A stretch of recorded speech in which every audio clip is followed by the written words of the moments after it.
So just a quick introduction from my side. I'm Cecilia. I'm the commercial analyst of the Department for Business and Trade in Brazil. I focus on the renewable energy sector, specifically with low carbon hydrogen, bioenergy, and electrical networks as well. Our main goal here is to connect the British technologies to the Brazilian market.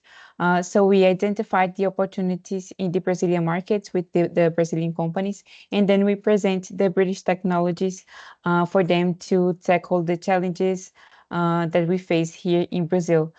So that's why we are promoting this webinar. Back in March, we went to the UK with a trade mission in which Gustavo was there with us. So we had a meeting with Emma from the Hydrogen Association, and we agreed to promote this webinar to present the technologies for the Qair project in Ceará. And I'm also based in the northeast of Brazil, which is the same region as the in which the Qair is based. I'm based in Recife, and our region has a great potential for the renewable energy generation. So it's a pleasure for us to be hosting this webinar, and please count on us to develop business here in Brazil. So I think I'll stop here and pass it on to Emma for her presentation. Thank you. Thank you so much. Thank you for that excellent introduction, and I'm really pleased that we've managed to make this webinar happen. As I say, it's been quite a few months since I had the pleasure of meeting with the delegation who came over to the UK from Brazil and from the Qair region in particular. I think for us as an association, having that international connection and be able to look outwards from the UK and engage in this way is really valuable. And I hope this event is going to be, really a valuable situation for everyone that's attending today. I'm just going to start by sharing a few perspectives around hydrogen in the UK in general, and then later on you'll get to hear some specific updates from some of our members. So for 10 minutes, just to hear a few words from me. So I'll start by talking about the Hydrogen Energy Association. I hope you can all see my screen, by the way. Maybe someone can just confirm. Thank you so much. So just to start with an update on who the HEA are. So we are a member association. We represent a range of different organisations that have an interest in developing their activities within hydrogen in the UK. But as mentioned, we also advocate for hydrogen in general in the policy landscape within the UK, but also looking more internationally to see how our members can interact with those working overseas and vice versa. This slide gives you an overview of the different members that we have, and I'm really pleased to say that some of our members will be speaking today and giving some short presentations. If there's other HEA members on the call and they wish to share their contact details, then please feel free to do that using the chat function, and we will gather these, and everyone from the Brazil side or the Qair side can then maybe see some of the details of the wider members, including those that are here today but not presenting. So we thought that could be another good way for interacting today. As you see here, our membership includes different organisations who are producing the hydrogen.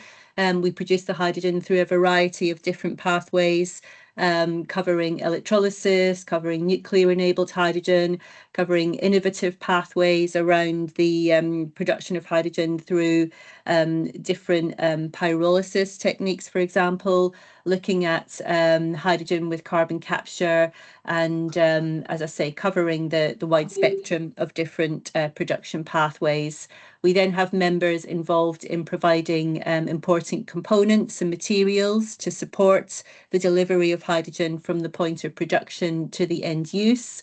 Companies involved in the service space, so that's engineering, training, legal, a variety of different services to support different hydrogen projects.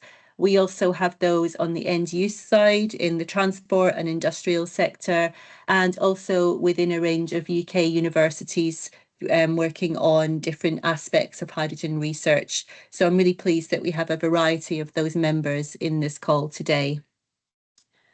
I'm going to talk a little bit just about the general context for hydrogen and why it's of interest within the UK. The UK is an island that has a very attractive proposition around renewable energy due to our wind capabilities in particular. We have a lot of coastline, and there's been a huge change in the energy mix within the UK in recent years. We've moved from very much a fossil-based energy system towards an increasingly renewable-based system, and wind and solar are reaching now about 50% of our UK power production. So it's been a real shift over time in terms of how we look at our energy overall. And you can see here a few other statistics that talk about the general situation in which we find ourselves. Our coastline and our position on the continental shelf gives us capacity for CO2 storage, as well as hydrogen storage capability. And we still, as a nation, do use a significant amount of gas for home heating, though there is a shift in that as well, and also for providing heating for our industries as well as our homes. So this is the backdrop in which we find the energy system today, and it's fair to say that our government sees an opportunity where hydrogen will play a role within an increasingly decarbonised energy future. This one, I think, makes the case for where hydrogen can play that role. There's been a number of studies in recent years supported by government that talk about the skills and the jobs that can be found within the hydrogen sector and the expected growth where hydrogen plays a role, as I say, within our future energy system.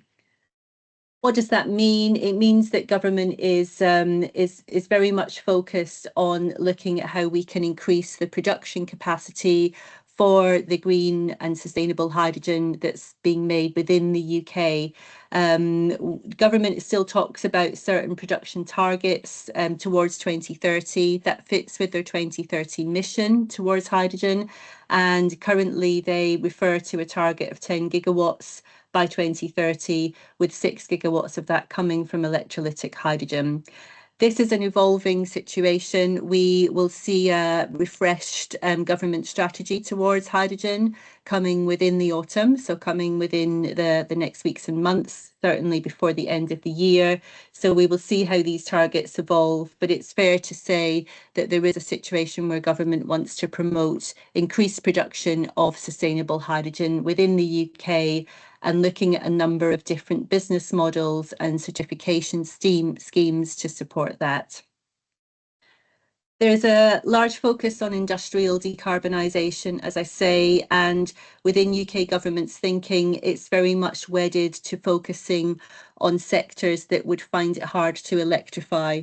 So decarbonisation within applications where electrification is going to not provide the full solution for these sectors. So we see this within industry, and that covers power and heat. We see opportunities within transport and within non-road machinery. So that's around the construction sector and off-grid applications. Within the hard to electrify target industries include steel, includes the chemical sector, and includes high temperature processes such as in ceramics. So this extends a bit more on this topic. Industry is responsible for around 1/3 of global CO2 emissions. And if we look at the UK, there's a number of clusters where industry is kind of joining together, and that's typically around some of our coastline areas that have been associated historically with the chemical or the oil and gas sector. And this demand does give a cluster-based opportunity for looking at hydrogen infrastructure to support decarbonisation of these industrial processes. And that can include fuel switching in boilers and burners. And as I say, with a real focus on high temperature processes into which electrification alone will not prove to be a substantial solution. And this shows you on this map the types of clusters where we see emerging centres for hydrogen production and industrial use. Around here, this is again an area that has a legacy of oil and gas sector. Here we have significant port areas. We have workforces and industrial applications associated with the chemical sector and with key industrial markets. And this is where we start to see opportunities for converting to hydrogen and decarbonising within that way. The southwest is also another area of interest, and there's a number of other projects that are emerging around this cluster as well. So this is where we start to see government's key focus is very much based on this cluster approach. Hydrogen for power links to government's strategic thinking around how we can support primarily renewables-led system, and looking at the opportunities for hydrogen to provide flexible generation technology and balance the intermittency of the increasing amount of renewable capacity that's coming into our grid. So this is an area of focus within government thinking towards hydrogen. And this just shows you a snapshot of the hydrogen to power capacity. And we expect some business models coming from this within the end of this year, coming into next year, some increased focus for government around the idea of hydrogen to support power applications. If I move on to transport, I would say government stated thinking is quite refers often to the long-term opportunity for hydrogen to support decarbonisation within the maritime and the aviation sector. And that can be hydrogen as a pure molecule or as a feedstock to produce hydrogen derivatives such as sustainable aviation fuel, other e-fuels and ammonia. We within the HEA recognise that there's a more near-term solution or opportunity, let me say, for using hydrogen within land transport. So that's again in areas where it's difficult to rely solely on battery technology. So that can be for commercial fleets on the road, it can be for rail, and it can be for non-road off-grid applications, such as for construction situations where we're using heavy materials for cranes and for other diggers and excavators. So there's quite a strong interest within the industrial sector to look at hydrogen again as a means for decarbonisation in that non-road machinery sector. And this just shows in a little bit more detail some of the projects that we've seen emerging within the UK. Again, there's certainly some key areas and high-profile projects. We'd like to see a greater impetus here, but there's certainly an opportunity, as you see here, within a range of vehicles to support decarbonisation on our roads. I'll mention briefly around hydrogen. To interrupt, yes. But just to signal that it's 10 minutes if you can wrap up in the next minute or so. I will go very fast, sorry. Thank you for the nudge, Liv. So hydrogen for heating in itself is not a stated priority for government, though there are some key projects that are looking at the opportunity and the possibility of heating homes with hydrogen. And there is some work in government to look at how we could blend hydrogen within our natural gas grid, because it's a key asset within the country. I'll skip through quickly here. Transport and storage, again, referring to the fact that we have clusters where there's opportunity for underground storage for hydrogen to support some of the industrial clusters that we see emerging. And a lot of these projects can be seen on the HEA's hydrogen project map. So we'll share this presentation and you can use the link and see what's happening. I'll come to the end of the slides. Thank you for the nudge there, Liv.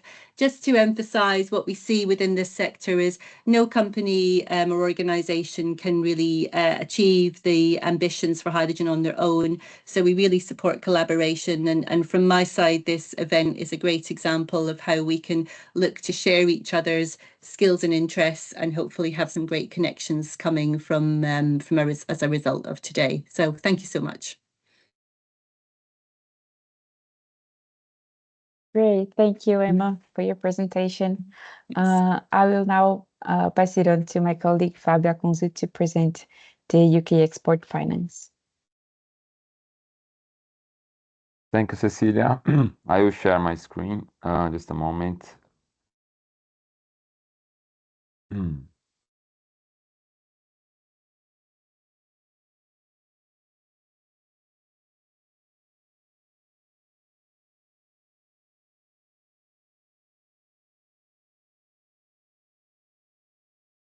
Please confirm that you are seeing my screen.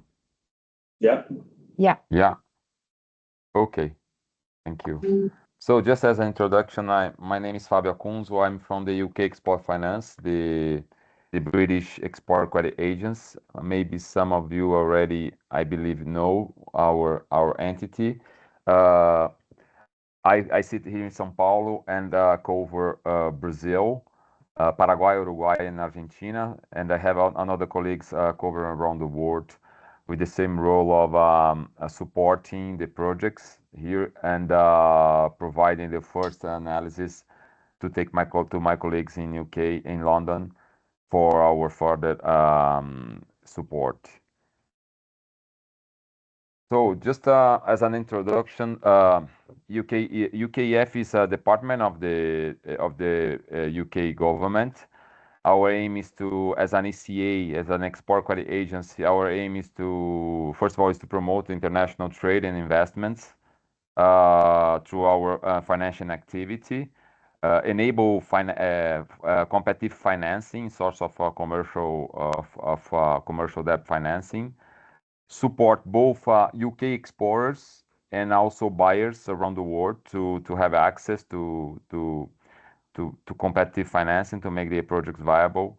And also we work with a hundred of banks and other financial institutions to provide the liquidity and also to act as a finance administrator of our financing. Here are some figures about the UKF. So last fiscal year, we provided around 14.5 billion pounds of support. Our capacity is up to 80 billion pounds, and we have a portfolio right now of around 58.8 billion exposure around the world. So how we work, we provide most of the case we provide a guarantee covering the buyers of the project risk, and then the banks can come with the liquidity, with the financing based on our guarantee. Our average financing has a maturity of around 15 years repayment period, and for renewables, that it is the case when we provide support on hydrogen, it could go up to 22 years of repayment period plus the construction period. So as I mentioned, our aim is to provide a competitive pricing and alternative funding for making the projects viable. And also we classify the UKF and ECA finance as a patient and stable source of funding because most of the time we are present at the geographies and we don't follow other source of funding that have some certain windows of sometimes they let's say, for example, capital market, for example, they sometimes they have specific windows to issue bonds or to issue notes. Most of the time we are present and we are pretty stable. So we facilitate access to the UK supply chain throughout the process since the beginning of the project up to the construction period. We also can provide support, providing matchmaking with between the project itself and the suppliers when the project is more matured. And We also can provide support for what we call intangibles. There are, for example, intellectual property or software that are embedded into the goods or the equipment, right? We are a flexible ECA, so we don't ask 100% UK content to provide 100% coverage. We ask a minimum of 20% to provide up to 100% coverage. So in a project, let's say in a project of 100 million, if this project has at least 20 million UK content, we could go up to 100 million coverage. This slide shows what are our products. So on the left side, on the buyer's finance, we provide support for the buyers and for the projects around the world. And then in the middle and the right side are the products that we provide support for the exporters, for the British exporters. So we provide both guarantees, financing, working capital, capex financing, and also insurance for the exporters to get paid.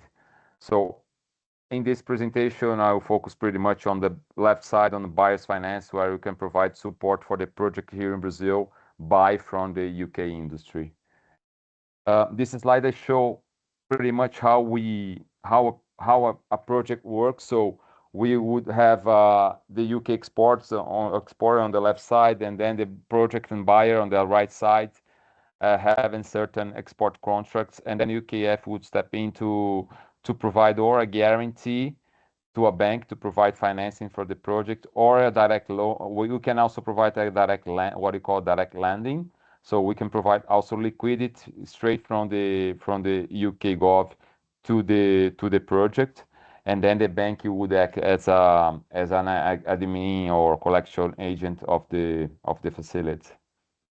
So in this slide I show how UKF can improve the competitiveness of the financing. So on the left side you have like a commercial financing where the risk is the buyer, right? Is the borrower, and then when UKF step in, the risk will come to the ECA, that it is the UK entity. So then we, as the ECA, will charge a premium to cover the risk, and then the rest of the costs will be pretty much the same. So the idea is to improve the cost, the price of the financing by lowering the risk of the to the lenders, right? So we as UKF, we would cover the risk of the projects and also the risk, the sovereign risk, Brazilian risk, and then improve the final cost of financing. So here I show some of the flexibilities that we can provide. So as I mentioned, we ask a minimum of 20% content. We don't ask 100%. We can work with EPCs or construction companies from 30 countries, and then these companies would make viable the minimum UK content.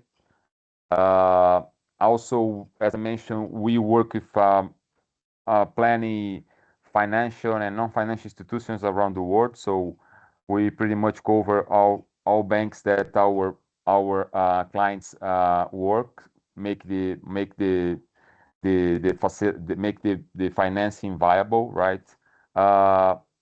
Also, we work with all sort of structures as so we work with corporate finance, with govern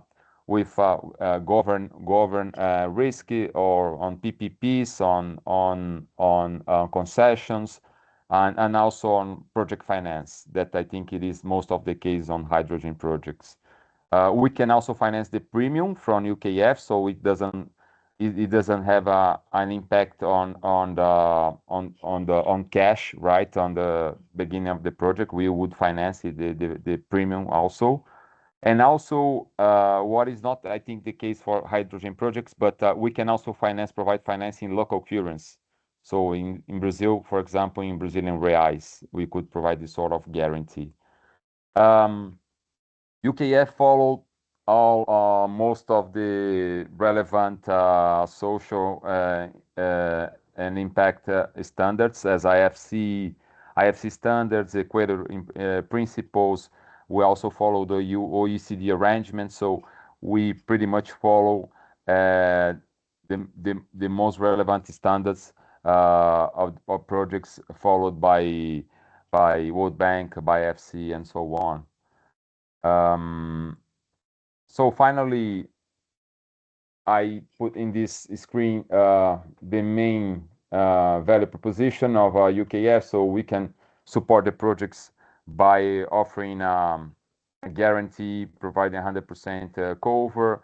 We can be flexible, asking a minimum 20% content. Also, as I mentioned at the beginning, we have country heads as myself around the world that can provide support for you guys in any projects around the world. We can provide also local currency, not just Brazilian reais, but in 60 local currencies around the world. We can make also projects viable. And we, as I just mentioned, we focus on positive impact and adoption of international standards. We have a strong sustainable aim in our strategic in our strategic plan. We aim to provide up to 10 billion pounds support up to 2029 in sustainable projects, what we have shown in our strategic plan last year. And finally, just two cases to show you what we have done around the world. So this is a case of offshore wind case in Taiwan, where we have provide support for UK explorers of around 130 million pounds of a project for 1 gigawatt. And another case in Turkey, where we provide support also for UK explorers in a solar power plant. Yeah, I think that's it. Please let me know if you have any questions. And the idea here is to provide support for you guys, just not in this project, but also whatever project you have around the world. Great. Thank you, Fabio, for your presentation. We have 3 minutes for Q&As, so please feel free to ask any questions to Fabio.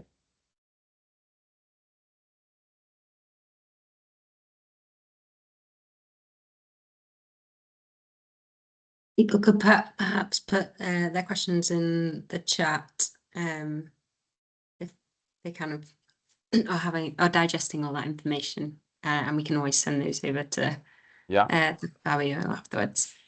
Thank you.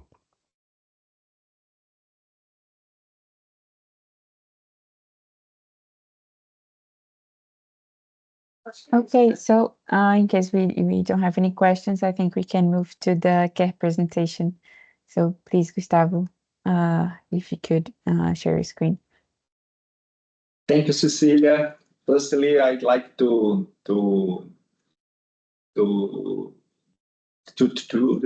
say good morning, everyone. Here is morning yet, and so today we would like to present a little bit Qair, okay? And after that, if possible, I would like to ask more 5 minutes to present our opportunity in hub equality. It's more than hydrogen, but it's an industrial and net zero hub with several possibilities. Okay, so from our side is me, Gustavo Silva. I'm the Director of Operation in Qair Brazil. My colleague, Laurent, will be presenting the Qair Group and our projects in hydrogen. He is head of hydrogen, because for us, hydrogen, it's a global project, not a project only from a subsidiary, and Marcelo is a manager of our hydrogen projects here in Brazil. Please, so Laurent, introduce yourself and Sure. the presentation. Thank you, Gustavo, for the introduction. So Laurent Terry, I'm the head of hydrogen within Qair, as just Gustavo put it. And I'm going to present you a few slides we put up together to give you more insight on our company and our on ourselves. Okay, so thank you. So Qair and its green molecule strategy. First, who is Qair? Qair, there is a long story of Qair. The founder of Qair started 20 years ago the green business in France, and then it was also the case in Brazil with Gustavo and Armando Abreu, now the president of Qair Brazil, who really was the guys who started the wind industry in Brazil. In 2018, the company then called Qair sold most of its activities in France to Total Energy and started fresh from there internationally. So this is why we are a French company based in Montpellier and Paris, but quite not so active in France. Very limited activity due to this sale, but present in 20 countries around the world, Africa, Europe, Brazil, and also we have some procurement office in China. 1.4 gigawatt in operation today, 800 people, 3 gigawatt very soon. And as you can see in terms of geography, Brazil is a very large part of our portfolio, with about 40% of our portfolio there. And the DNA of the company is rather technical. We like very much to be on new technical things, like so we are on offshore wind right now, and this is why hydrogen has always been at the heart of our DNA, because the spirit of the founder is rather technical and looking into forward into this technical direction. Hydrogen, we have been working on hydrogen project, and as you know, producing hydrogen with renewable energy is quite complex. It involves a lot of optimization, because starting with wind, with solar, but of course securing the base load with electricity, often with hydropower, and here in Brazil, hydropower is huge, so it's a clear advantage to start with base load, then to start green hydrogen production, and then you need storage. And if you go into green molecules such as ammonia or methanol, you have to start also quite complex processes such as chemistry type of processes, and then green management, green molecules, where you have to send it to Europe to ships and trading, and sometimes crack it to use it back in the UK or in Northwest Europe. So we are present all around the chain, mostly on the renewable part and mostly on the hydrogen production. It's true that when we are moving into methanol or ammonia, we like to partner with other guys, very knowledgeable in this part. But this is, in a nutshell, our strategy on this long chain. Where do we start with? We start with our first project in the southeast of France called Hydoc. You see a picture of the plant during its construction. The good news is that now the project is going to come on stream end of this year, end of 2025. It will be the largest electrolysis unit in France at the start of the operation, 20 megawatt. I know it's a much larger project, but 20 megawatt is already quite a large industrial project, and it's really for us very important to have this project that come on stream, because it's really where we're moving from PowerPoints to real things, real industries. By the way, Port La Nouvelle in the southeast of France is a very big part of our core business, and we have got also some floating wind farms away a few kilometers away from Port La Nouvelle. So for us, it's really a hub where we do a lot of pilot innovations. What we learned, what has been decisive this first project for us, technology selection. It's not easy to select electrolyzers, especially with a lot of new equipment manufacturers, but still you have to have this project and plant working for 20 years, even if it's new technology. So it's something we need to qualify. Subsidies, of course, national, European subsidies. Project finance, we just learned about project finance with the last presentation we had, very interesting. Optimize electricity supply strategy, because it's not always easy just to supply the plant with renewable. You have to complement it with other type of electricity. Long-term offtake agreements, and as you know, it's not easy these days to have long-term contract agreements, because green hydrogen or green molecules are often much higher price than their counterparts on gray side. But all this, we have been working a lot on that. So now we have it to continue this journey in Brazil and in other areas. Just for your knowledge, we are not just present in France. I will be very quick on that one, but we have a very large ammonia project in Iceland, where we are in partnership with Mitsubishi Heavy Industries. Remember, I told you that when we go into ammonia or methanol, we like to partner. So Mitsubishi Heavy Industries is very knowledgeable in ammonia, EPCs, and all the security around ammonia. So we are working with them. So in Iceland, and it will be one of the first projects that will come on stream 2030. We have got another project just in front of the UK. It's in Le Havre. So with a lot of, for your information, if you want to import ISAF or methanol into France, just talk to us, because we are just it's one of the best spots to export ISAF into France, Le Havre, with a lot of logistics there. So just for your knowledge. So this is what we do, methanol and ammonia. And now let's go back to Brazil with H2 Fraternity and the group project in the port of PCM. We are located in the Nordeste, and especially in Ceará. My colleagues of Qair Brazil are very humble, but in fact, Qair Brazil is one of the largest player in the Nordeste region, and especially in the Ceará state of the Nordeste. A very strong player for a long time.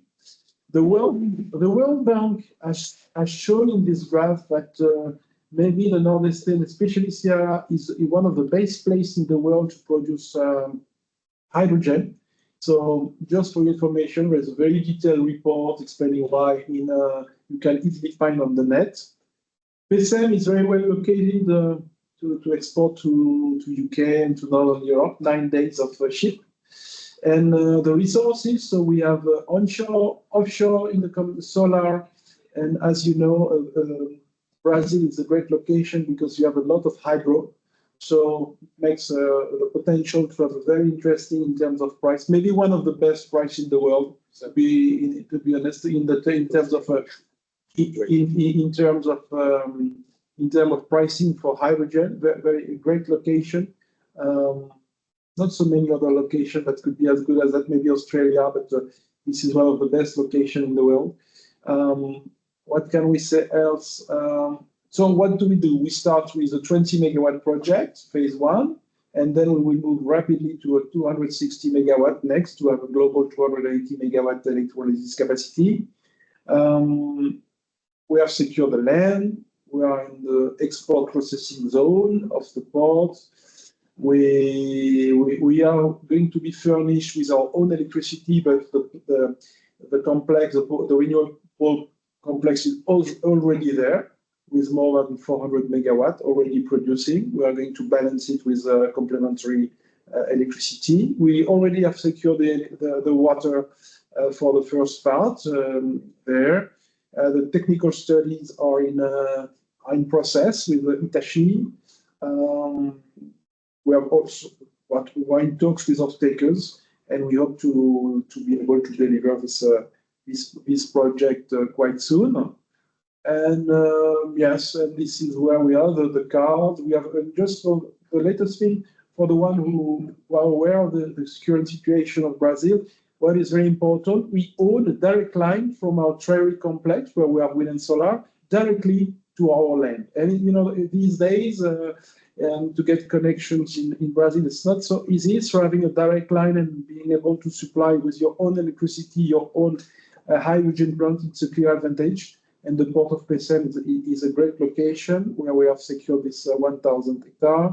And we have potential to develop with offshore Dragão, huge projects also, but we are starting with 20 and then 260 megawatts.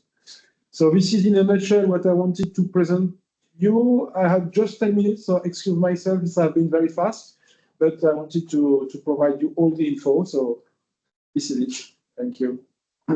Okay, Cecilia, it's possible to give us more 5 minutes only to show a video of our project, because there is interesting.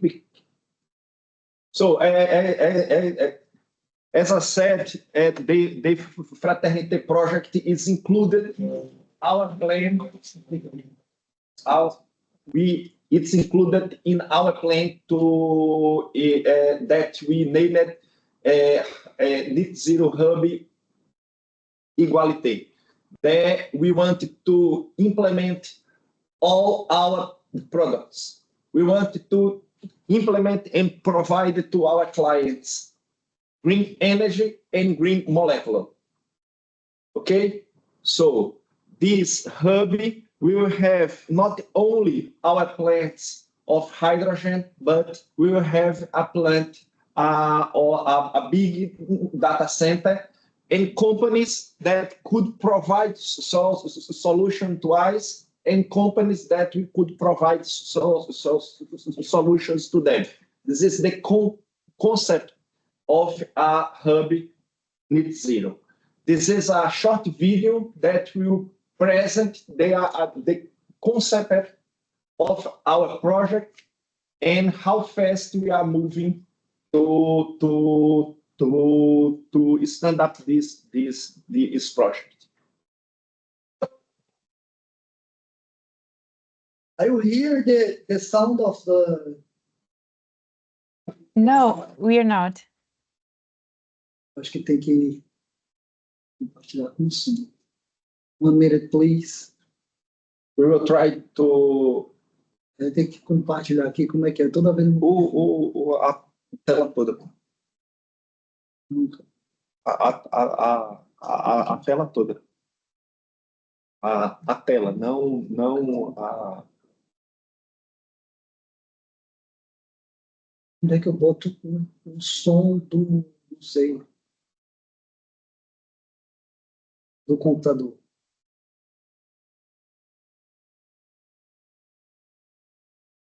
Assim.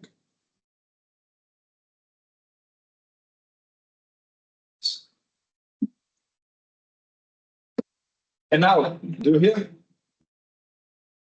This project is more than industrial development. Yes. No? It Yeah. is an ambitious vision that integrates the best practices in urban planning, sustainability, and innovation. Designed to transform the region and promote balanced development, the master plan aims to create a dynamic and functional environment where operational efficiency and quality of life coexist in harmony. The development is located in Brazil, in the state of Ceará, one of the most strategic regions in the Brazilian Northeast. The proximity to the capital, Fortaleza, stands out as one of the main connection points, offering easy access to urban infrastructure and regional and national markets. Located in São Gonçalo da Maranhão, an expanding region with a strong industrial vocation, the municipality offers a robust electrical infrastructure supported by renewable energy projects that connects to the Pecém electrical substation, standing out as a strategic location for new construction projects low carbon. The site is near the Port of Pecém, one of the country's main ports, which is equidistant from other strategic global ports, enhancing the region's potential for international trade.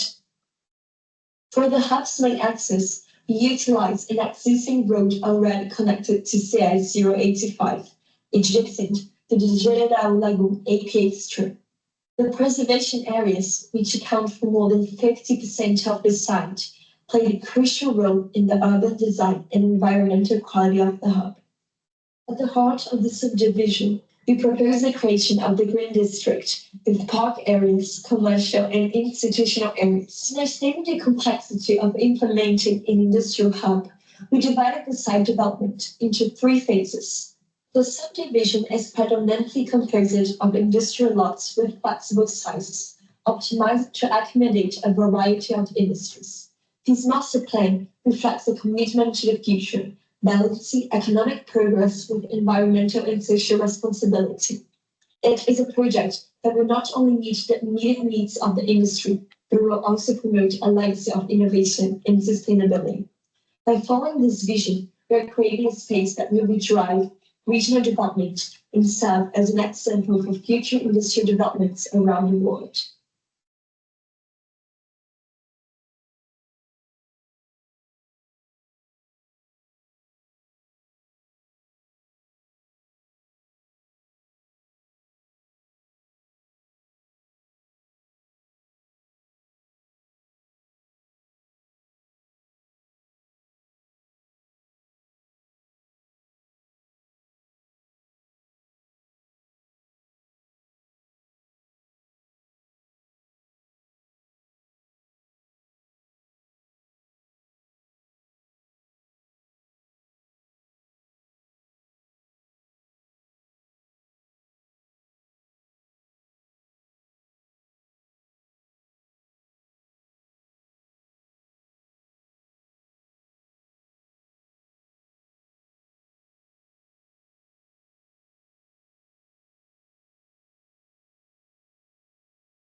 Sorry, Gustavo, we're supposed to be sound for this part because we're not listening.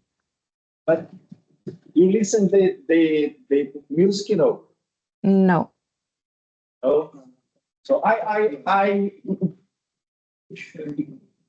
there is no sound. It's only a background music in this part. Okay. So, but it's important to know that we are trying to create a next generation of industry here in Pecém, based on green energy and green products.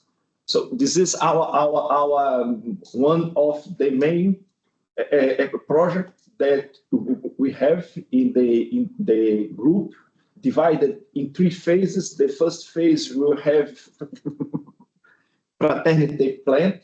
It's at 218 megawatts. We want to stand up this project this decade. Okay, and the next decade we want to move when the world will have a hydrogen market more strong. We want to move in our second project, a bigger project with 2,240 megawatts of storage capacity installed in 4 phases of 516 megawatts. Close to this project, we will have all the facilities necessary to provide the energy and implement these projects. Thank you. Great. Thank you, Gustavo and Lauren, for your presentation. As we are running out of time, I would suggest that if you have any questions, just drop in the chat, and then we can send it to Gustavo later, just conscious of the time.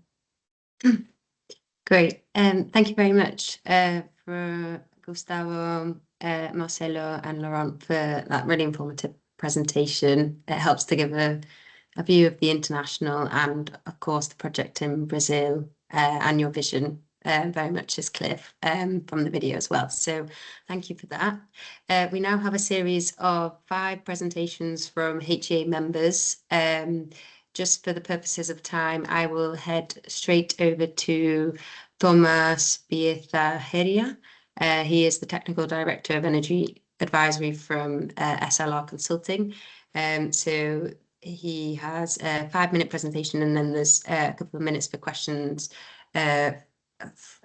for yourself. So I'll pass over straight away to Thomas. Thank you, Thomas. Thank you very much, Olivia. And depending on where you are, good afternoon, bon dia, or bonjour. So thank you very much for today's opportunity. And I wanted to walk through what we have seen in the hydrogen market and what we're doing to help you. So if you go to the next slide, please. Over the last years, we have seen that hydrogen has been riding a spectacular wave of excitement, but now we have hit what we call the end of hype cycle 1 or maybe 2, right? This is not bad news. It's not the natural rhythm of innovation. In every innovation that we have seen so far, this is usually happened. Every new industry goes through this enthusiasm, right? Then correction and consolidation of the market.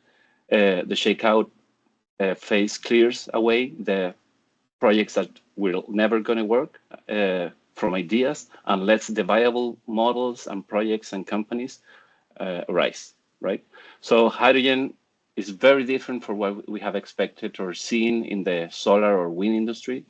This is a multi-vector, multi-market, and multi-use sector or technology. So the slowdown we're seeing is not a collapse by itself. It's a discovery. We're finding with which combination truly work in the market. Big scale with blue for heavy industry, blue hydrogen for heavy industry could work in some parts. Green ammonia or e-fuels where renewables are very cheap, as the case of the state of Ceará is truly that is working. And different models from the industrial models, right? So what we have learned from the projects that didn't quite make it across the line, if we go to the next slide, failure isn't the end of innovation. Is the first step for progress. We analyzed over 50 hydrogen projects that were delayed or canceled over the last years, representing about 43 gigawatts globally. And I want to state out 3 clear lessons that we have seen. First, the cost escalation. Of course, inflation matters a lot, but there's something different here. Is optimism bias that matter more in this type of projects. Many projects underestimate the complexity. For instance, site access, water grid, permitting. And those are not accidents, right? They're preventable with a better early stage discipline for every project. Second, there were some market misreads of this. Companies raced to mega scale, expecting a mature market by early 2030. The reality, buyers are still operating in a conventional ammonia and fuel markets. So this reality usually beat the carbon intensity expectation that everyone has every time. And third, there's as Laurent mentioned, there's a technical integration issue, right? So if you have weak interface, manage, lead to then re-engineer, grid delays, and spiraling on capex, and that's a key issue in these big mega scale projects. When you add it all up, nearly half of the cancellation could be avoided through sharp design, clear market insight, and early de-risking strategies. So the question becomes how we can successfully turn those lessons into leverage. And if we go to the next slide, please. So what we think is a front load de-risking strategy, right? So starting by growing their demand assumptions in the real buyer market behavior, what is happening right now, and understand how your off-taker contracts, what drives their price tolerance, and this is a key issue there, and how they perceive the risk. Using multiple data sources, independent validation, and direct engagement, that's how you replace this optimum bias to market realism. Then we think that we need to select the right site, the right technology. The grid, the water, the permitting, and local acceptance aren't just administrative checklists or hurdles. They are true project value drivers for the planning. And then the side for flexibility, because the market has evolved on the next years. Successful companies and projects are integrating optionality into power, water, and storage of the molecule, so the projects can be adaptable for the future demands and how the market is evolving. And finally, structure a partnership that share risk and rewards. Developers and off-takers are usually aligned through well-understood joint ventures or SPVs. Strong projects those days are deliberately distributing both upside and accountability across the implementation value chain. And that's exactly where we're at SLR, we're working with. If you go to the next slide, very quickly, we're a global consultancy firm. Our main purpose is to make sustainability happen, and this is how we're working with different offices in different regions. And if we go to the next and final slide, we usually what we do is we blend market making strategy with technical delivery. Our expert teams from economists to engineer work side by side, from financial modeling, site selection, permitting, grid integration until off-taker strategy. So we can help you to do that very, very thoughtfully. We have supported more than 50 hydrogen or alternative fuels, as we call the projects. Our team understands this entire value chain, so we know the real bottlenecks, where occur, and more important, understanding the tipping points to avoid those. And we think ourselves not just as advisor, but as enablers to our partners. Our goal is to move from vision to operation in different multi-sector, multi-vector, and multi-off-takers, and help every company and every partner to do the safest and fastest route to FID. So our invitation is, let's build this next phase of the hydrogen economy, not on hype, but on hard-won experience. I'll check any question now or later, as Olivia could guide us. There is 1 or 2 minutes for a question if there is any burning questions from Qair's side. If not, we'll go to the next presentation. Go ahead. No, thank you.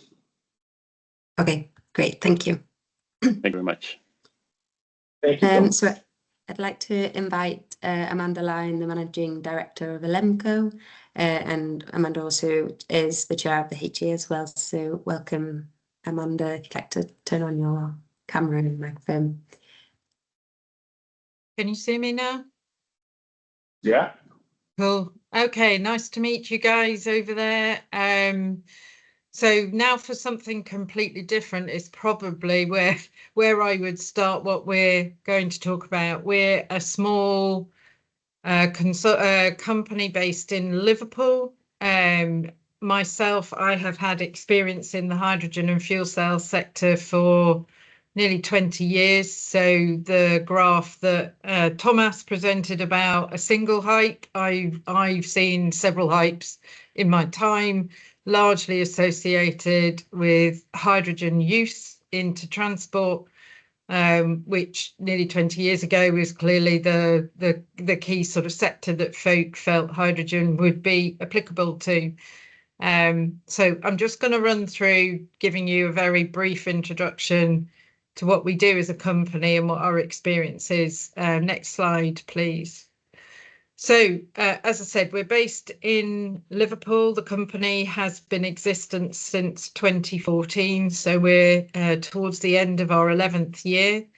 We're funded from venture capital support and UK R&D investment. I have a team today of nearly 30 largely automotive transport engineering team. And as a consequence of that, we have extensive knowledge, probably the UK's broadest knowledge of the way you can use hydrogen to displace diesel in one form or another in transport applications. In particular, we have very much understanding of customers for hydrogen as a fuel, i.e. the people that own and run vehicles and need the practicality to make it a useful option instead of diesel. As a consequence of what we do, however, we've also built up an extensive experience of how fundamentally you need to get hydrogen demand into, or hydrogen use into vehicles, particularly from the point of production and the nature of the molecule, but actually how you have to make the hydrogen available at the vehicle or the machine level so that they can replace it and effectively replace it as a fuel rather than as an energy vector or into the electricity system or otherwise. As I said, we have a proven track record of working with both in R&D and commercially with a whole raft of different organisations, whether that's OEMs or customers that actually own and run fleets of vehicles.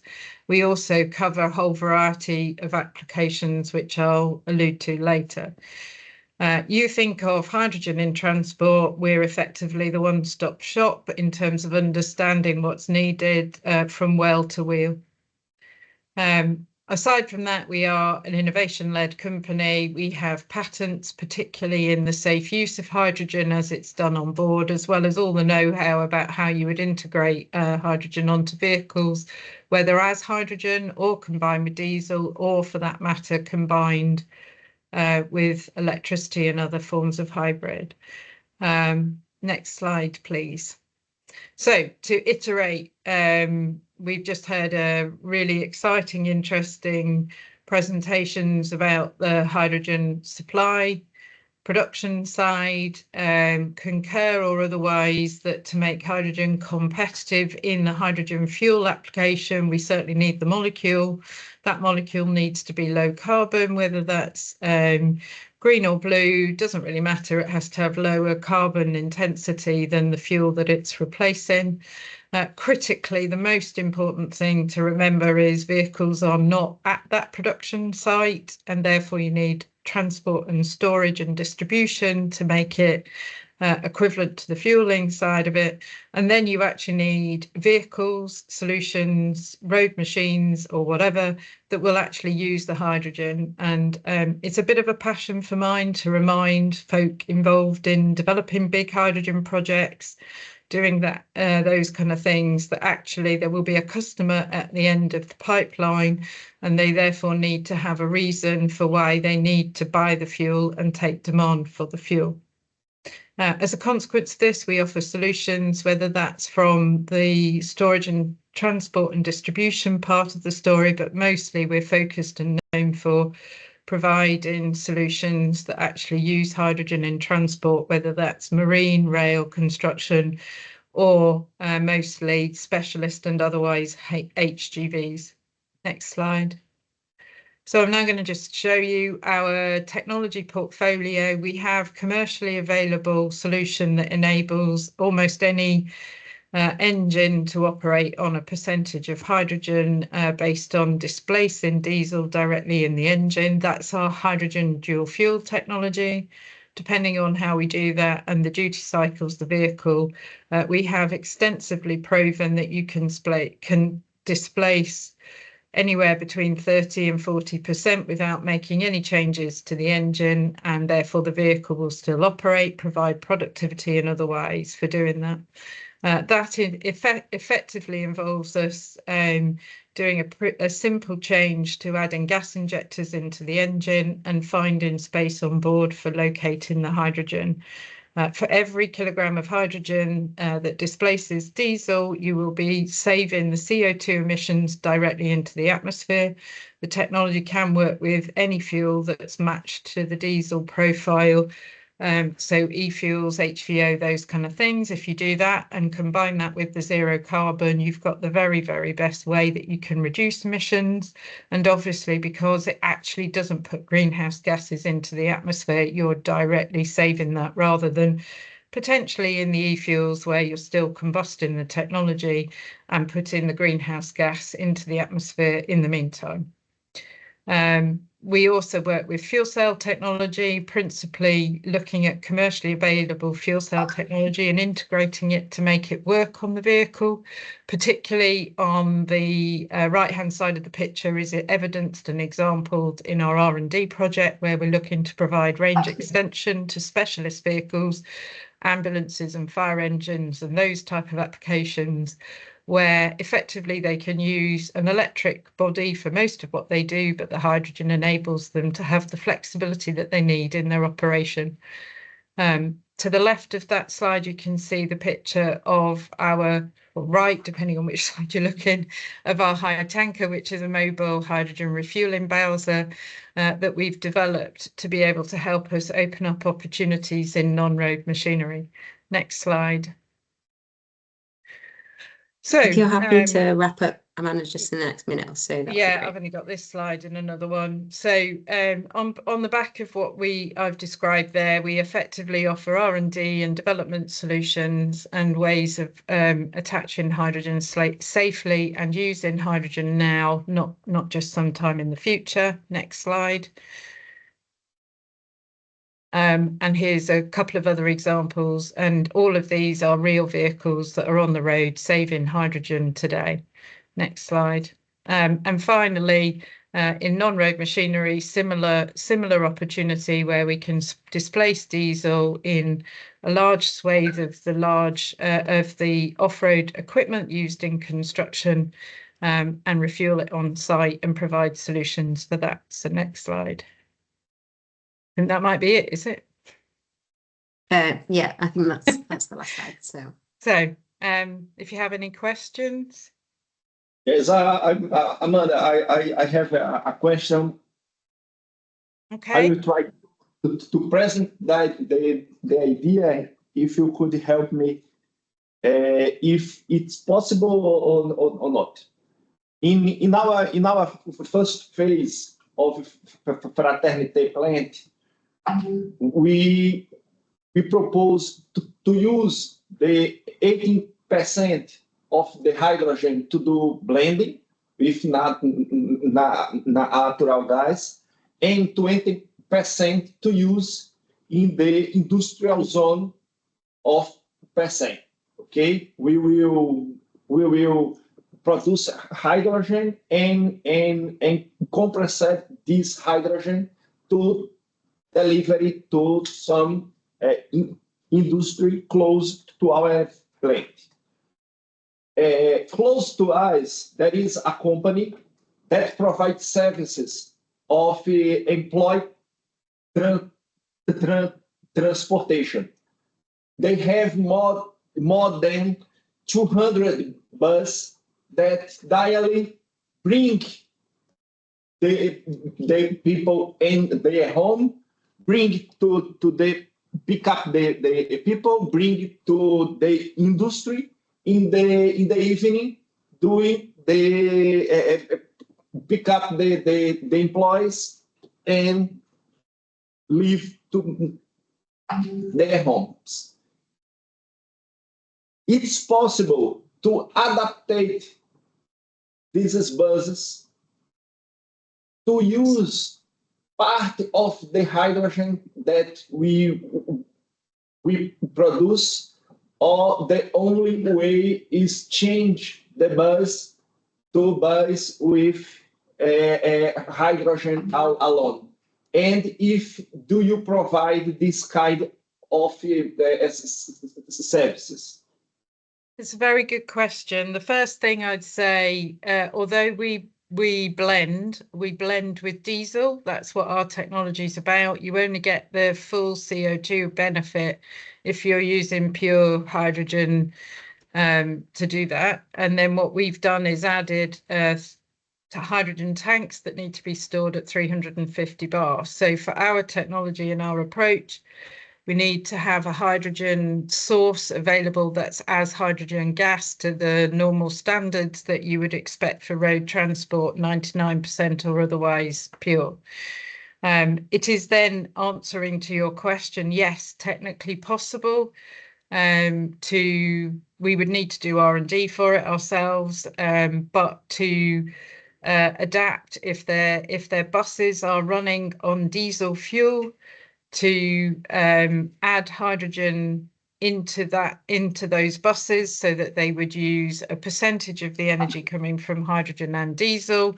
They don't need to buy a new bus, although we do want them to use a nice clean bus that's already filtering out all the air pollutants and all that kind of stuff. But it is possible to provide them with a way of using a percentage of pure hydrogen without them having to buy a brand new bus.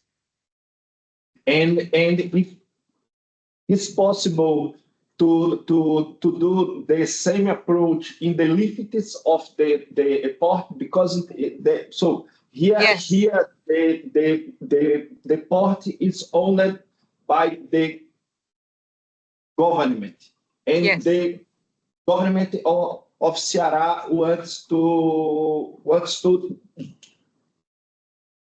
decarbonize the operation of the airport.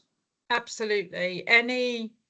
In principle, obviously it depends on which machine, which piece of equipment. In principle, any in the port where they are using diesel to power generators, or more importantly, tow tugs moving around the port, any of the cranes that run on diesel engine, it is technically possible to upgrade those to run on a percentage of hydrogen.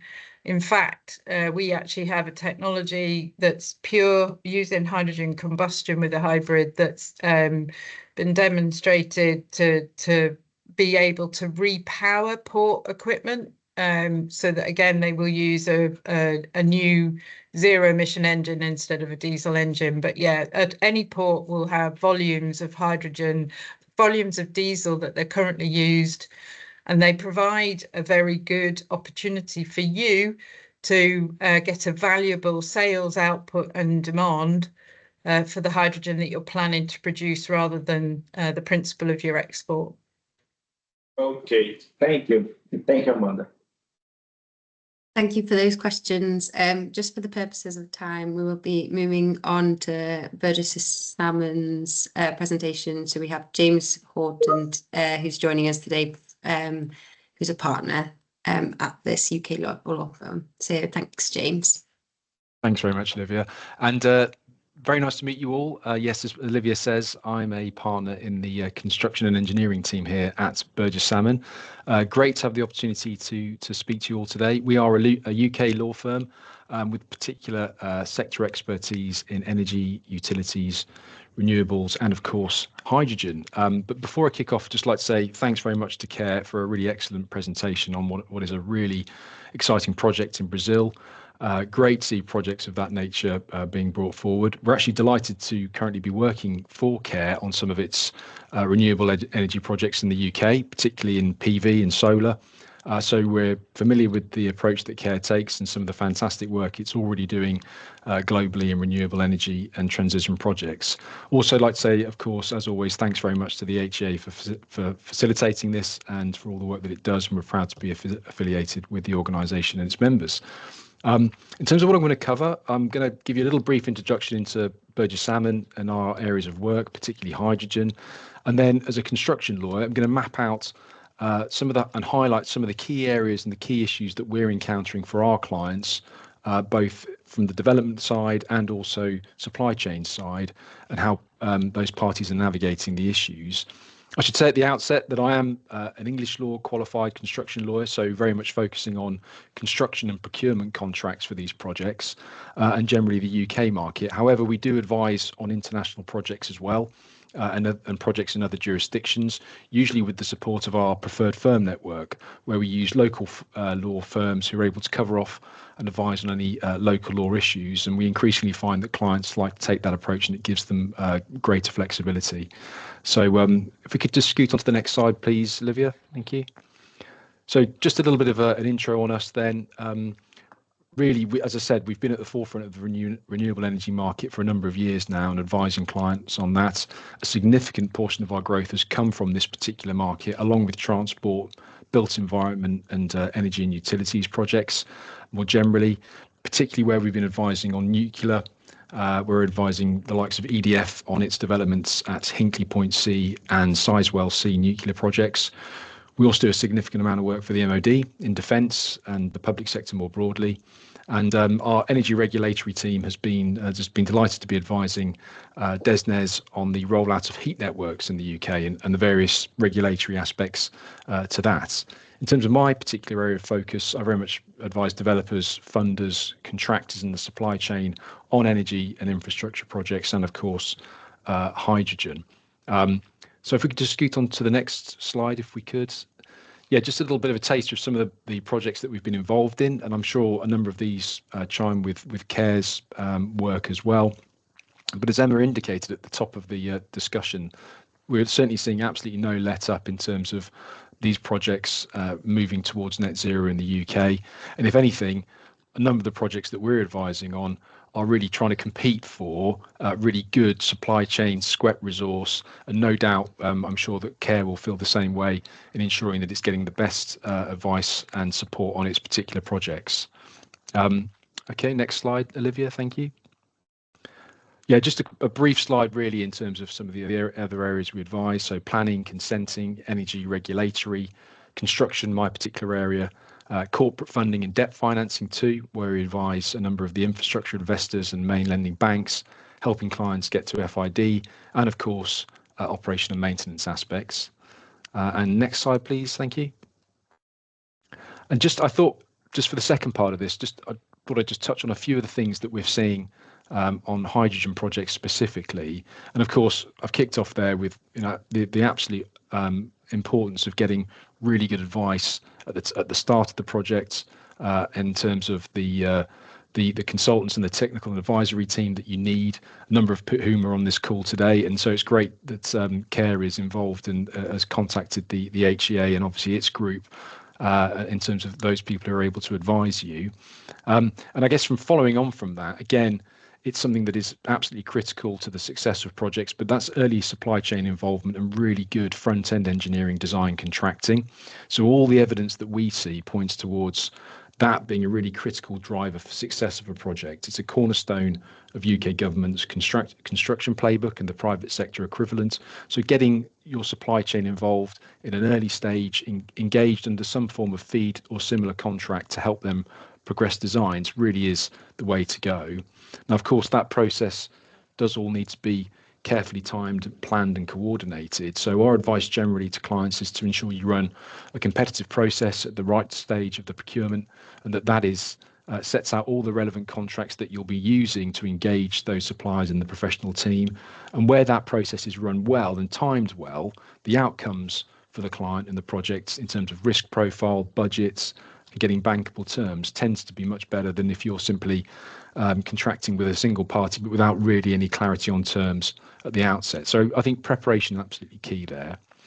And then in terms of what we've seen, again, for the UK, based on the HAR1 and HAR2 projects that we're seeing coming through, a number of those starting out with an EPC wrap solution or intending to have an EPC wrap for the build phase. Although certainly from the UK market, a lot of that has moved to what we call multi-contract contracting, where instead of having a single EPC contractor, you'll have the project company engaging both the electrolyser manufacturer directly and a balance of plant contractor separately under separate contracts. And therefore, that project company is taking on perhaps a greater degree of risk than it might otherwise do under the EPC route, and it's therefore got to mitigate that to a reasonable extent where it can, and obviously including within its contracts obligations on the supply chain to collaborate, cooperate, the use of interface matrices and the like, and other contractual remedies to make sure that all contracting parties work together. So just briefly in terms of some of the contract forms, we're tending to see FIDIC forms, which are internationally used, mainly being used in hydrogen, both for electrolyzer supply and balance of plant packages of work. We've also seen clients looking at other forms as well, including the ICHEM-E forms, although not quite so much uptake there, and then also bespoke forms too. I mean, I've just touched there very briefly on some of the other key issues in terms of risk allocation and negotiation that we're seeing, but just again, the interface aspects absolutely key in making sure that the parties work those through. Likewise, performance and testing regimes, really important to kind of make sure that those are understood and negotiated into the contracts. Very interesting intersection with the oil and gas markets too. I thought I just wanted to touch on that because we're seeing obviously oil and gas participants moving into hydrogen supply and the like, and obviously having to work through some of those key risk profile aspects that might not be quite so familiar to some of those contracting parties. And then lastly, obviously the all-important long-term service agreements and arrangements, absolutely critical to making sure that obviously the project company has the long-term viability of that asset catered for. So that is a real canter through, but hopefully that was useful. And if there are any questions or if anyone would like to link up separately, please do feel free. Thank you. Thank you, James. Thank you very much for this very detailed explanation. I fully agree with what you said. It's not easy to negotiate this type of contract, and moving from the EPC route to multi-contract contracting is clearly something challenging and with a lot of risk at stake. And also having direct contracting with any company is interesting. We're in the middle of that, so happy to see that you're also working on that topic. Very tough topic, but yeah, with bankability in the end. So very interesting. Thank you for your presentation. Not at all. Thank you. Thanks very much, James. Just for the purpose of time, we will be moving on to Inecel's presentation. Just wanted to check before we do the last two presentations that we are going to be running over by 10 minutes. So I'm just checking that Alex from Flexitalic, you're next after Inecel, whether you're able to stay on the call just for an extra 10 minutes. Okay, I see a thumbs up, so that's great. Thanks, Alex. So I'd like to introduce Chloe de Bethman. She's the Partnerships and Innovation Manager at Inecel. So Chloe, if you'd like to turn on your camera and microphone. Sure. Thank you, Olivia. Hello, everyone, and thank you to all the previous speakers. Ken in particular, it was indeed very interesting for us. So my name is Chloe de Bethman, like Olivia just said it, and I'm really happy to present my company Inecel, which is a very recent member of the HEA, where I've worked for the past 18 months as a partnerships manager. So Inecel is a French company. Maybe Olivia, you can move on to the next slide, sorry. It's a French company founded just 3 years ago with the ambition to bring reliable, efficient, and scalable hydrogen power to intensive and demanding application based on a very disruptive product. So to that extent, we design, develop, and industrialize high-power fuel cell stacks, which are up to 300 kilowatts a piece, as well as complete fuel cell systems with, as I said, disruptive performances. With those, we address several markets within two general spheres. On the one hand, stationary power generation, and on the other hand, heavy-duty mobility, including marine propulsion applications. But mid-2023, we took a very clear direction towards stationary markets in the short term anyway, focusing on industrializing hydrogen full generators and building turnkey solutions as well, which includes supply and storage strategy in order to facilitate the transition for end users. So at the same time, mobility activities continue under our innovation hub, which is called Inecel Advanced Technology. So that's on the third of our locations here in Mougins. And they carry low volume technology projects such as retrofitting of vehicles and marine demonstrators, but mostly we focus on stationary projects, and that's where I work. Next slide, please. So from the stationary division, we've developed this hydrogen powered generator, which is our core product now, and it's mature. These systems, they're designed to deliver high performance in a very compact and reactive format, so capable of managing power peaks within less than 2 seconds. And with rated efficiency above 50% for the first generation, but much higher for the next one, which we're preparing, with a lifetime over 20,000 hours, which is well among the best in the market for fuel cells, and a modular configuration. So those generators range from 300 kVA to up to 1.6 MVA, sorry. So this product offers multiple modes of operation: off-grid, backup power, in-grid, support mode. Therefore, it's ready to really target different applications and be fully integrated into the hydrogen ecosystem, such as those that we've looked at just before. Next slide, please, Olivia. So to make these systems run efficiently and be really useful, we needed a secure hydrogen supply chain and global approach. So that's why we've been building for the past 2 years a strong network of partners across Europe and now internationally, and covering production, storage, and distribution, which allows us to drive the cost down and ease the logistics constraints, which is one of the big problems we've had with the stationary markets. So we already collaborate with key players such as the group Equans, which is very well established in the UK, the producer Life, which is very well established as well overall in Europe, everywhere, and several others that we'll be announcing soon. Next slide, please.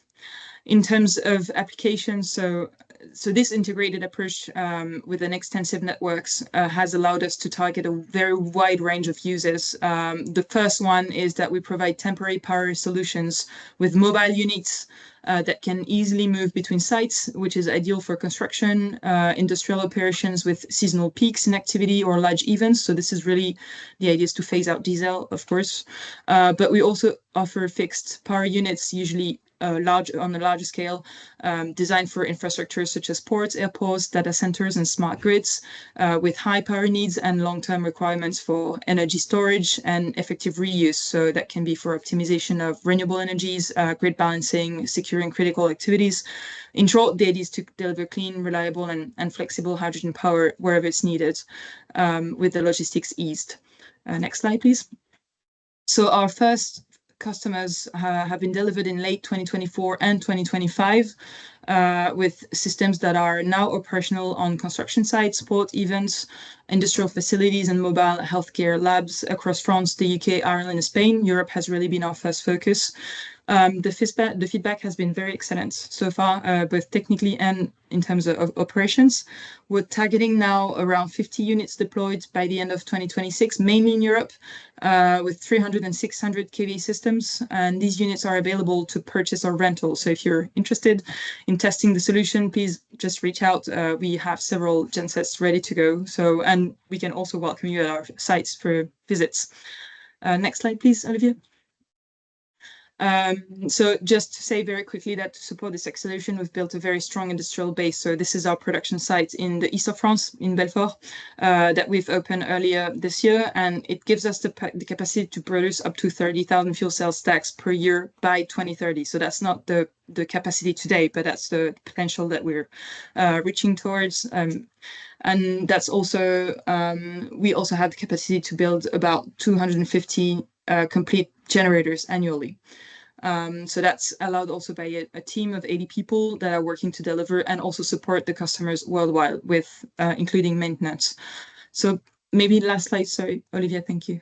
Before closing, just a few words about Latin America, where we haven't been very present so far. We took part in Hyvolution Chile last year, and we plan to attend Hyvolution Brazil next year.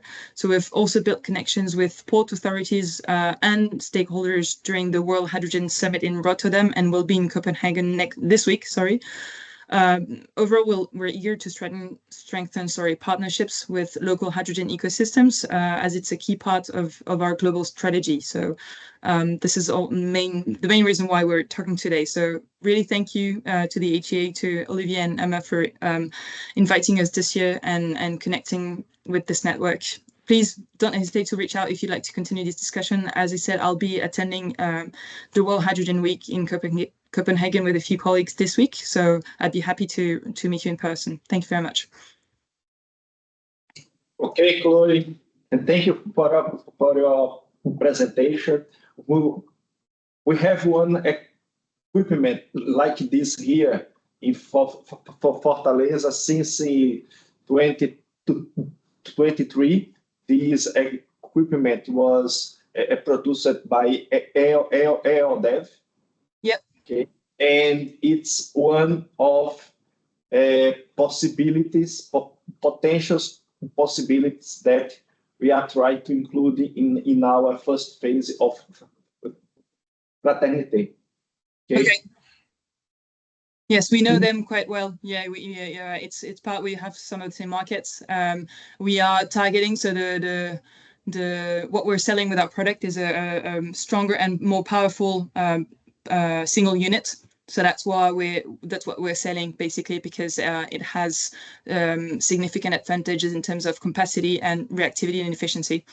But yes, we know them very well, and it's the same type of users that we target. Just a question, Chloe, a very naive question. Yep. I've seen that in the US, a lot of data centers are backed up by a stationary solution such as hydrogen. Have you looked at this market? Could you give us maybe some insights? Sure, we've started to look at it. It's interesting in some states where the grid is failing more than others. We haven't been, for maturity reasons really, we haven't been looking at the US market very intensely because we're only 3 years old and it's been such ups and downs that we didn't really put the force to investigate. Not to investigate, we did investigate, but just to send people and establish there. But it's definitely on our radars, especially because data centers are a very relevant subject to us, not just for backup, but due to the challenges it poses to grids. And the idea is to provide hydrogen solutions, not just for what we call now semi-backup. So the idea is to go from 3,000, maybe 5,000 hours a year of usage, rather than just 200 or 300, which is usually what is looked at for backup. And it's harder to have an efficient, cost-efficient solution if you only use it for not many hours. And also it's less of an ecological impact. So the idea is rather to provide a flexible solutions where you have an alternative to the grid for part of your electricity usage for a year, if that makes sense. Sorry, it's not very good English what I used, but yes, we're looking at it very, very carefully. In this case, happy to discuss it in the coming weeks. Great. But okay. I'll put my personal information inside, and my colleague just wrote down as well her email details, so we can discuss it later. Thank you. Thank you. Okay, great. Thank you. So just moving on to the last presentation, we have Alex Latimer here. He's the Global Director for New Energy at Flexitalic. So Alex, thanks for your patience and apologies for the slight delay in your presentation. But if you'd like to turn on your camera and microphone for the last presentation of the day. Thank you. Thank you. If you could go on to the next slide, please. So Flexitalic's mission is making the world safer and cleaner through engineered sealing solutions. We do this with our teams across the world in our manufacturing service centre locations, supported by our channel partners, to help customers across a wide range of industries and applications to solve those sealing problems, ensuring safety, reliability and longevity. Next slide, please. So the Flexitalic difference comes from 5 key pillars. Firstly, our global manufacturing capability. Having facilities in the Americas, Europe, Middle East, and across Asia Pacific means we can address those large volume, long lead time requirements for projects, all the way through to special quick turn requirements for maintenance activities. And innovation is, I would say, very much in our DNA, and we do pride ourselves on the wide range of products across different pressures, different temperatures and different applications. Through our Integra Technologies business, we also engineer specialist hydraulic torque and tension equipment for the most demanding and critical piping applications. Now, products are only so good on their own, and so to support them with a suite of joint integrity services, including tool rental, controlled bolting, flange machining, and leak detection and repair. We've also recently launched a cloud-based software platform that we've called FlexLogix, and this is to support the entire life cycle of the bolted joint, which includes online training, bolt load calculations, asset management, and workflows. And this is all underpinned by our teams and the experience that's been built up over more than 100 years in this sector. And collectively, this capability is what we call total joint integrity. If you could click a couple of times.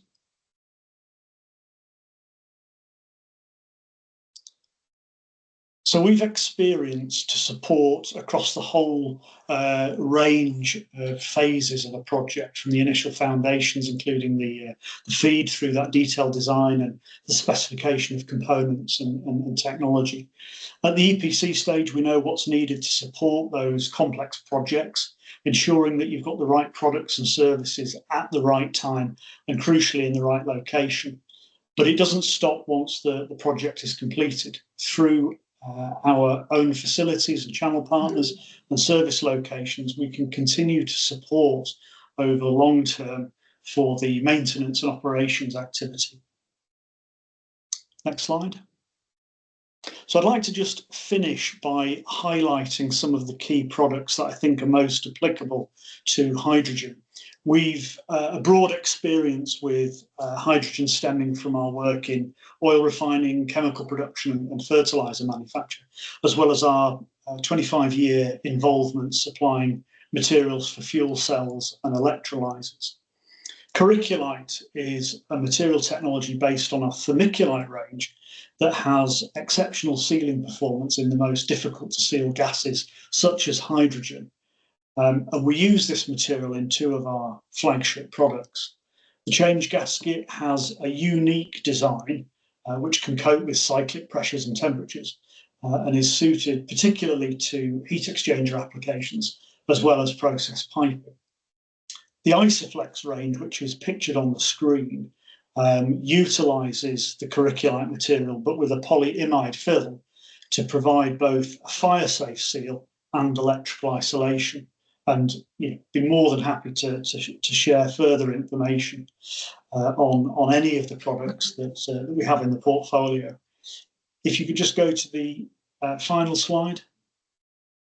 So really, it's just a thank you. We've got lots of information on our website at flextalic.com, and I'd be happy to answer any questions you've got and discuss further. Thank you.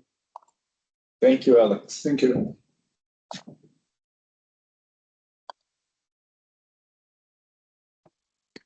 Great. Well, if there aren't any questions, that is the end of the series of HEA presentations that were delivered today. So a huge thanks to HEA members and Qair for a really great roundtable. I think Cecilia and Emma, you might be making some closing remarks, so I'll pass over to yourselves.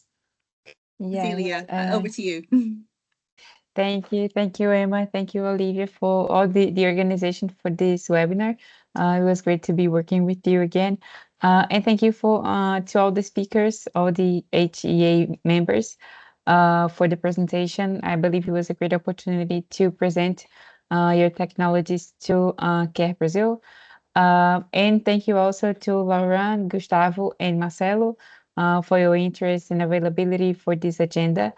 And please count with our support from the British government if you need anything. I will just drop my contact here in the chat if you need anything. So thank you once again.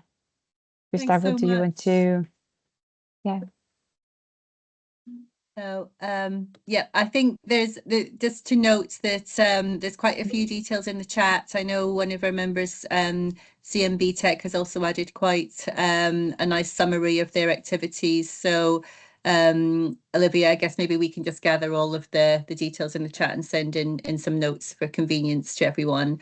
And I just really like to add the thanks from my side to everyone who attended today and contributed. I think, as I said at the start, this type of interaction between different parts of the world is really important, and I hope everyone that's attended has gained something positive from today's session, and look forward to further interactions. And thank you once again.